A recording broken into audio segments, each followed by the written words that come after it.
ഒരു ദുഃഖകരമായ വാർത്തയിലേക്കാണ്. തൃശൂരിൽ ഓടിക്കൊണ്ടിരുന്ന ബസ്സിൽ നിന്ന് തെറിച്ചു വീണ് വയോധികയ്ക്ക് ദാരുണാന്ത്യം. പൂവത്തൂർ സ്വദേശി നളിനിയാണ് മരിച്ചത്. പൂച്ചക്കുന്ന് വളവിലായിരുന്നു അപകടം ഉണ്ടായത്.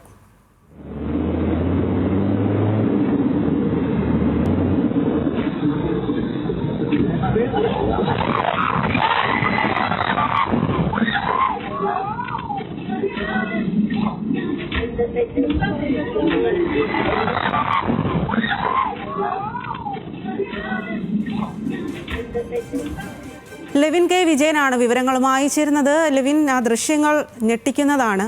എങ്ങനെയാണ് അപകടം ഉണ്ടായത്? സ്വാതി, അത്യന്തം ദാരുണമായ ഒരു അന്ത്യമാണ് നളിനി എന്ന 74 വയസ്സുകാരിക്ക് സംഭവിച്ചത്. തൃശ്ശൂരിൽ നിന്നും സ്വകാര്യ ബസ്സിൽ കയറി പൂവത്തൂരിലുള്ള യാത്രയ്ക്ക് ഇടെ പൂച്ചനിക്കുന്ന് വെച്ച് വളവിൽ വെച്ച് വാഹനം തിരിഞ്ഞപ്പോൾ ആ ഡോറിന്റെ വശത്ത് നിൽക്കുകയായിരുന്ന നളിനി നിയന്ത്രണം നഷ്ടമായി തെറിച്ചു വീഴുകയായിരുന്നു. നളിനി ഡോറിലേക്ക് തെറിച്ചു വീണതോടുകൂടി ഡോറും തുറന്ന് വയോധിക റോഡിൽ തലയടിച്ച് വീണും മറ്റാണ് അപകടമുണ്ടാകുന്നത്. ഇന്ന് രാവിലെ 11:10 അപകടം നടന്നത്. ഈ ബസ്സിലുള്ള ആളുകളൊക്കെ നിലവിളിച്ച് കരയുകയും അപ്പോഴാണ് ബസ് ഡ്രൈവറുടെ ശ്രദ്ധയിൽ ഈ അപകടത്തെക്കുറിച്ച് മനസ്സിലാക്കാൻ കഴിഞ്ഞ് ബസ് നിർത്തുന്നത്.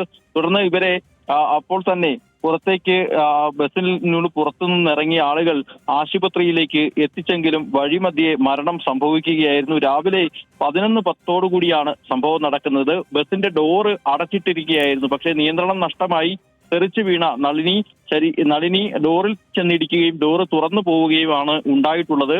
ഈ ബസ്സിന്റെ വേഗതയും അതോടൊപ്പം തന്നെ നളിനിയുടെ പ്രായാധിക്യം മൂലമുള്ള ആരോഗ്യ പ്രശ്നങ്ങളും ഒക്കെ നിയന്ത്രണം നഷ്ടമാകാൻ കാരണമായി എന്നുള്ളതാണ് മനസ്സിലാക്കാൻ കഴിയുന്നത്. സംഭവത്തിന് പിന്നാലെ തന്നെ ഇവരെ ആശുപത്രിയിൽ എത്തിച്ചെങ്കിലും മരണം സംഭവിച്ചു.